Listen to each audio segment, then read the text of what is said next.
నిజామాబాద్ జిల్లా మేజర్ నియోజకవర్గంలోని నవిపేట మండల కేంద్రంలో ఉన్నాము. నిన్న అర్ధరాత్రి గత 3 రోజులుగా లారీ డ్రైవర్ ని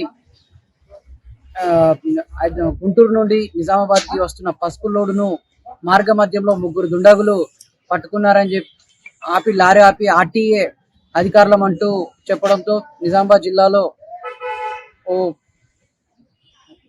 సంచలనంగా మారింది. అయితే పోలీసులు అర్ధరాత్రి హుటాహుటిన జన్నాపల్లి శివారులో ఉన్నట్టు సమాచారం అందుకున్నారు స్థానికంగా. అక్కడి నుంచి నవీపేట మార్కెట్ కెనాల్ కట్ట పక్కనే ఉన్నటువంటి స్థావరాన్ని గుర్తించారు. అక్కడ ఉన్నటువంటి ఏదైతే నిల్వ చేసినటువంటి పసుపు ఏదైతే ఉన్నాయో వాటిని స్వాధీనం చేసుకుంటున్నారు. మనం విజువల్స్ లో చూస్తున్నాం.